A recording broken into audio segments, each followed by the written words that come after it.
ఇదే నా పల్లెటూరు, ఇదే నా తల్లిగారు.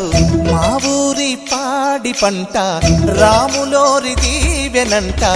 తల్లి గోదావరి నీళ్ళు కడిగే సీతమ్మ పాదాలు.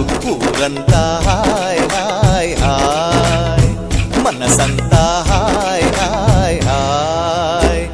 ఇదే నా పల్లెటూరు, ఇదే నా తల్లిగారు. మా ఊరి పాడి పంట రాములోరి దీవెనంట.